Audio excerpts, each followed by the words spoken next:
Now it's time for my video on truth in a reality perspective.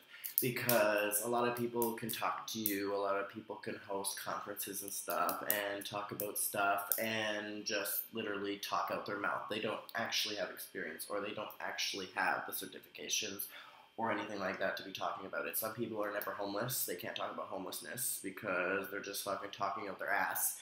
So first, I'm going to talk about overdoses because the number of overdoses there are in Toronto is actually disgusting and scary. So, first, the safe injection sites. I don't know if you've heard of this. In BC, they've had safe injection sites for years. So, when you are a user of those certain drugs, you can go to these sites and do your own thing, but practice safely and also be in a facility. So if anything happens, they're there. Fucking good English. They are there to support you. So if your risk of overdose and death decreases, your risk of HIV and AIDS decreases because you're not sharing needles. Just the risk of being arrested by the Toronto police because you're trying to get high because you're an addict and the police have nothing better to do, you are at the sites. Now, about the safe injection sites, I don't like is they have to make some sort of deal with the Toronto police because you cannot have a safe injection site and have all these people wanting to go there, and then you send undercover cops or narcs to these locations to scope out to see if someone's selling drugs, if someone's doing it outside the building. It's none of your damn business. Worry about the protest outside your police headquarters right now because you can't stop shooting people. How about that? Okay, that's my opinion on the Toronto police. Okay, that's all I have to say. Anyways, so safe injection sites, they're good and they're not good. I do not have an opinion for this certain topic because I don't know how it's going to turn out. Are these people actually going to use the safe injection sites, or are these people just going to let them open up this facility and they're not going to bother using it and it's going to be the same old damn shit? You walk down Yonge Street, you see all these people sleeping on the side of the road caused by opiates. Let's see. Suicide. Now, since I was 16, I'm gonna approximate here because I don't know the exact number. The number of people I've went to school with alone that have died or committed suicide is over 10. Now, I'm not going to talk too much about it because I don't know what happened or what they were going through, but I do know with my certifications that they didn't have enough support in order to get them out of those feelings and those thoughts and the process of killing yourself. So that's why I took assist. Where is that here? Let me show you this. So, ooh, it's backwards. So the top says ASIST, which is Applied Suicide Intervention Skills Training. It's run by Living Works. So if you're interested in taking the course, please go ahead. I'll put the link to their website at the end of this video. Getting my stuff out here. So let me see here. So when I was in the training, we learned something like this. It's going to be all backwards, but I'll explain it. It says pathways for assisting life. So first here, this orange place, it's connecting with suicide. So if someone is, say, coming up to you, friend, family, client, I don't know, producer, fucking Walmart employee, whatever, and says they're planning on killing themselves or harming themselves or anybody else. The three main words in this is invitation, suicide, ask, and explore. So what my job is as a suicide prevention counselor, whatever they call us, is pretty much to explore why they want to kill themselves. If they don't feel like talking, you just keep talking to them and try and get them to invite you into why they feel like this. So, for example, if I want to kill myself because, say, for example, I'm a drug addict for 2 years. Say my parents died in a car crash when I was very young, and I've been in and out of jail since I was 12, just say. So I want to kill myself. Life is bad. blah, blah, blah. So, first of all, if somebody's standing on, say, on top of a bridge, or say, I don't know, going and they have a bottle of pills in their hand, going to take them, or they have a gun, they're gonna use it, so whatever. First of all, you have to assess if it's an immediate risk for that person or not. Because if it's an immediate risk, yes, you have to stay there with the person, but you also need to contact the appropriate agency or people that are trained to deal with those situations. So, me personally, I would not phone 911 on certain occasions if someone says they have trouble with the law, only because they're just going to get arrested and do it later on. So, personally, I would either contact an ambulance service, something like that, but when you contact 911, the police are always going to show up at the hospital because they have to do statements and blah, blah, blah. So, once they invite you into the thought process of wanting to commit suicide, you explore and you ask them. Once you get enough information and they invite you in, then you move over to something that's called understanding choices. Now, they're going to give you a story, there's going to be a turning point, there's going to be support, and you need to listen. So, say I'm mumbling on about my problems, say, I don't know, just pretend like I'm in a crisis because I can't think of one right now, and I want to die, blah, blah, blah, blah. So then you have to be there as a support. You have to support them. You have to understand how they're feeling. Even if you don't, you just have to fake it. And you have to hear what they're saying because you can't transition to the next step if you don't listen to them, because then you're not going to know what they're talking about and it's just going to sound like a different language to you. So be very careful with the process, because if you're not, then you're going to go right back to the beginning where they want to kill themselves and risk them actually killing themselves. So the next is assisting life. Now, when I took child and youth worker, I learned about a safe plan and safety plans. You do it for client base. You make up a plan, safety plan, client plan, care plan, whatever. There's different agencies call it different. So you need to make a safe plan. You have to act on the actions, confirm, and develop. So say, for example, the client agreed for me to do a safe plan. So if it was with a bottle of pills, we would make a safety plan that the pills would come into my possession, or they would flush them or give them to a pharmacy for them to dispose of. That would be part of this care plan. The next would be the actions. I'm actually doing it. I would recommend somebody seeing a psychologist or a psychotherapist or even a counselor that they trust. The reason why I don't recommend people getting medical and personal advice from people that aren't trained, especially friends and family, no matter what your experiences are, you were not trained to deal with these certain situations. So, say for example, if I wanted to kill myself, I'm going to go to somebody with the training and the education that's behind it and knows what they're doing, because you could go to, say, a best friend, a close friend, somebody you were friends with in the past, your family. Not everybody knows how to deal with these situations correctly and accurately. Excuse me.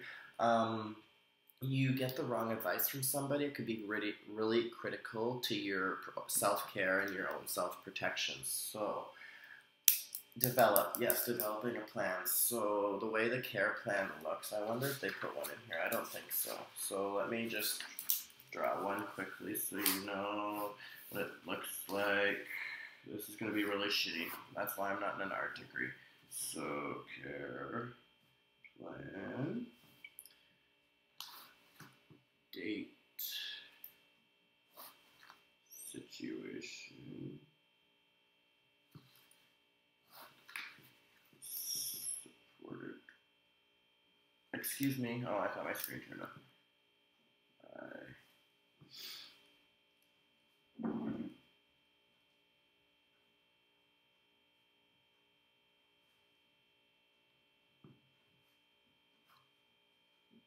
Okay, This is really, really, really fast because I'm not taking up most of my YouTube video on drawing a care plan, because you can just search them up on Google and type in care plan and there's templates everywhere. But it looks something like this, of course, with boxes and stuff.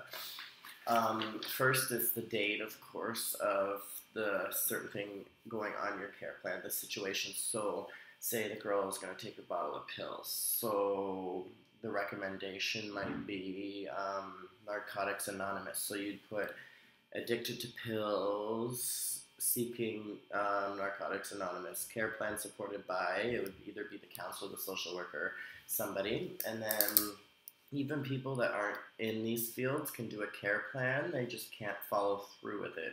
They just have to refer somebody to an agency. That's why I recommend everybody taking Assist. I'll explain that why later. Agency or professional needed. So for example, if you're going to go to rehab, of course, you have to go to a hospital or rehab clinic. And a rehab cannot be done at home, and it cannot be done with your friends because they're not medically trained nor have the prescriptions you require for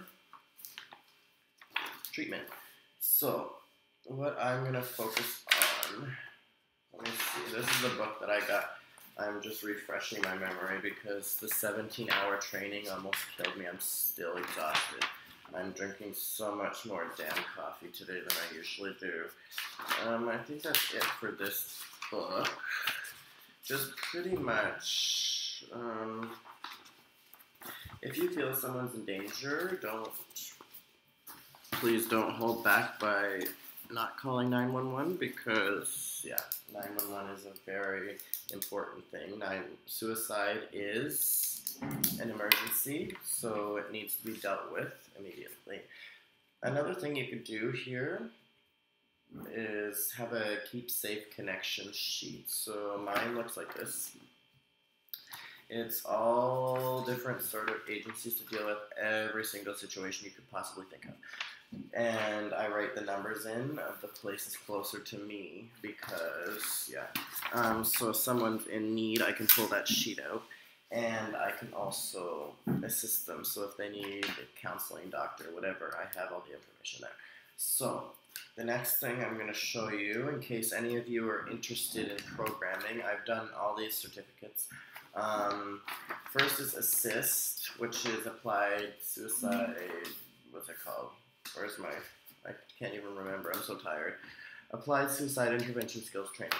So it's training people to how to provide suicide CPR.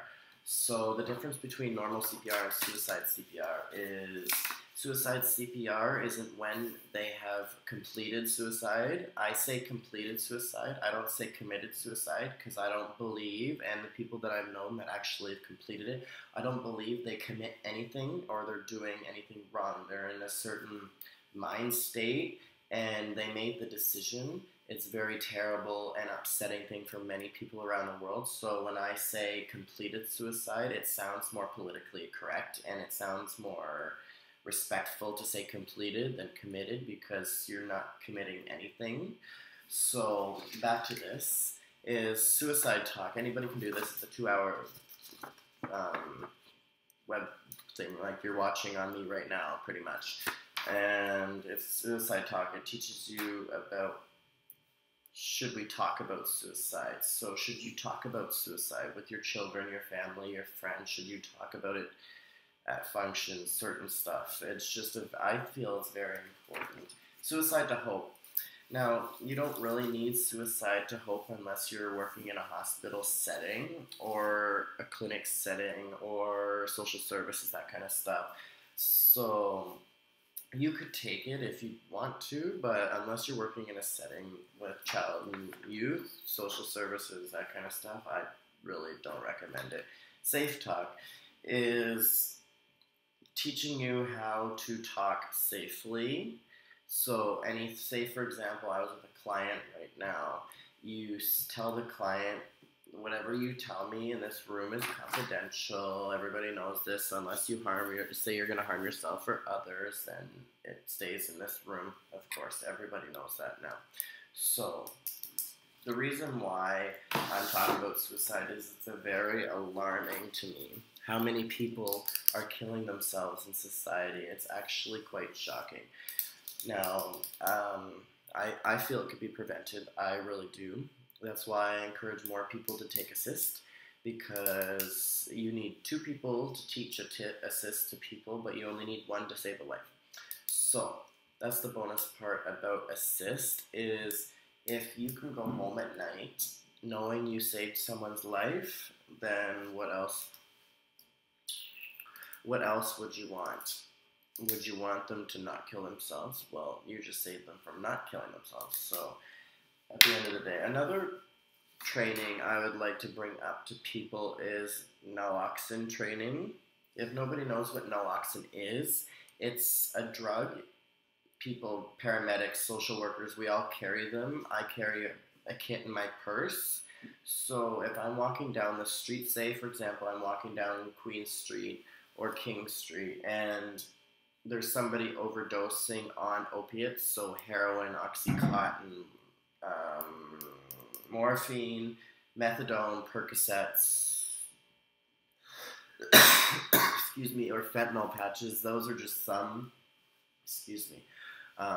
opiates. If they're overdosing, it's this little kit. It comes with 2 syringes and these little vials. These little vials counteract the drug and possibly save their life. Well, it does save their life. Their high is completely gone. I've seen some of these people get really fucking pissed off at me and several other people when we had to jab them with it, but they also stay alive instead of ending their life with one more last time getting high. And no, thank you. So it's only 20 minutes.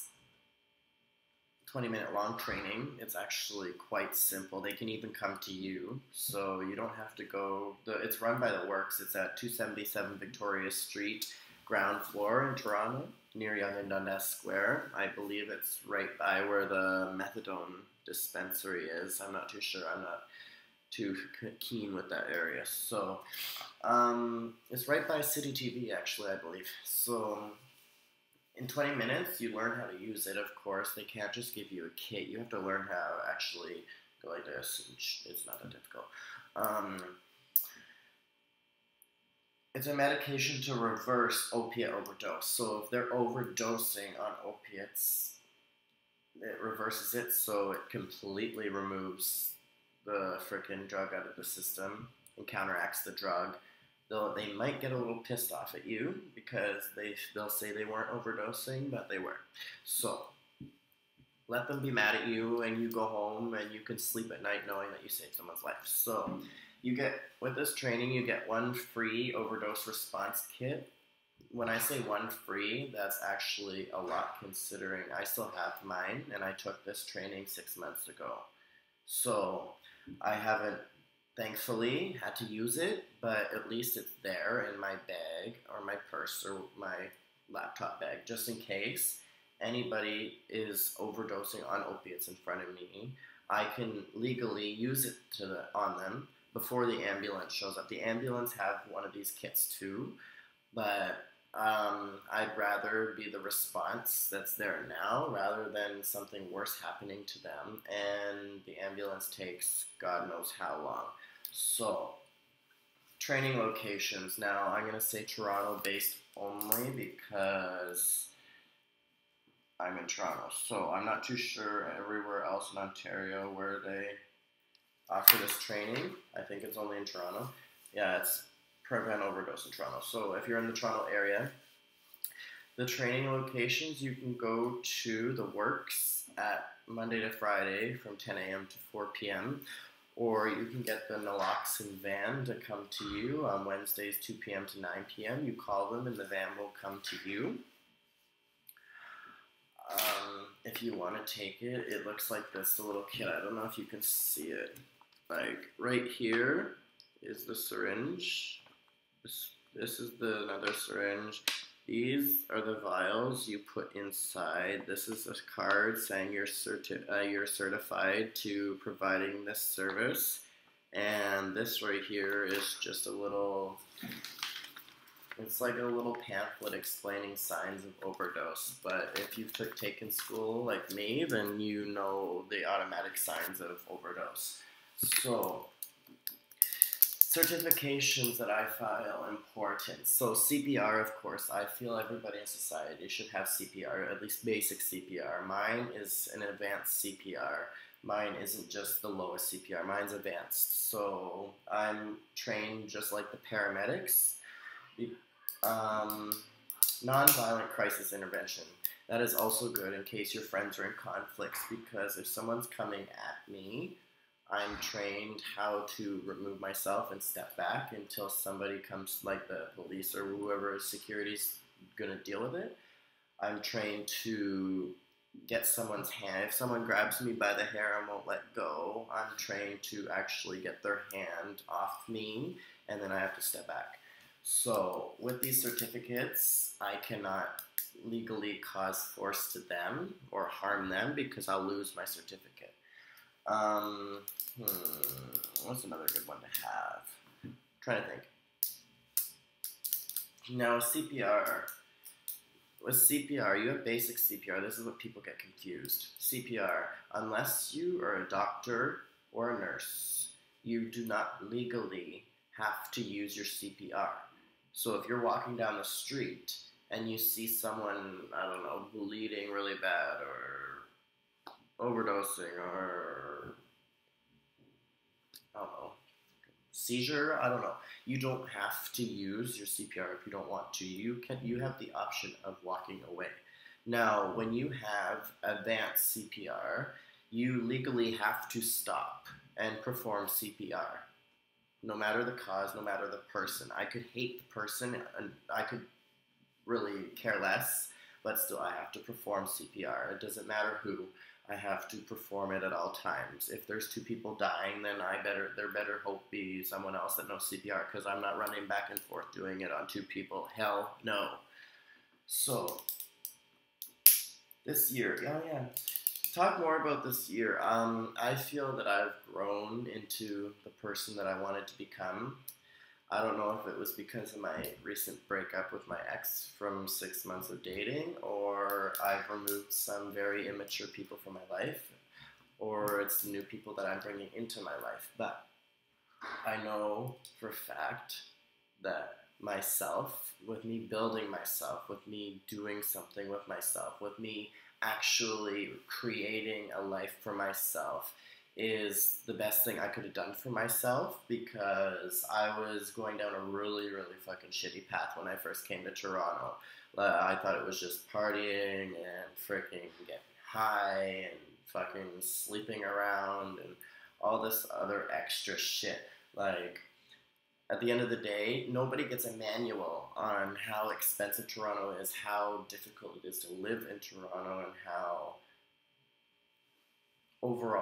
difficult it is to live in a city that you've never been born in, to live in a city that nobody knows you, nobody wants to know you. So at the end of the day, you have to assess the people that want to know you, because you might not want to know them. So I've met a lot of people that I've just removed, like, they're sucking the energy out of me. Half of the time I got up, I didn't even want to get out of bed, because I'm like, fuck it, like, why? Like, these people, it's the same damn shit, same damn stories, same damn problems. It was fucking disaster. So at the end of the day, I finally said, you know what, I've had enough. I had to take a year off university because I couldn't even go to school. I was like a fucking mess. Fucking woke up panic attacks every 5 fucking minutes. I couldn't even handle myself anymore. I thought I was going fucking insane. So at the end of the day, I'm like, you know what, enough's enough. I fucking removed the fucking toxic people out of my life. I've removed the bad and ow, I'm getting a headache. Jesus. I've removed the toxic waste out of my life, meaning like what I used to do. I'm not going to disclose that because it's really nobody's business. I limit my stress levels, so if I'm getting overstressed with somebody or I'm trying to get something through someone's head and they're not listening, I will literally walk away. Like, I do not have the time. Excuse me. Yeah, hi. Oh, my computer locked. Okay, I'm like, it better not fucking shut up. Anyways, sorry. Back to what I was saying. If I continue to tell you the same thing over and over and over again, I'm wasting my breath. I could be doing something else. I could be increasing my skills on something else. I could be doing something else with my life than sitting here with you trying to get the point through your head. And some people do not listen. They think they're always right. I've met several motherfuckers that think that. Listen, Felicia, Betty, fucking Linda, whatever the fuck your name is, you don't know everything. Even doctors, PhDs, fucking astronauts don't know everything. That's the whole point. You know what you know, and that's it. That's all. You can learn more stuff.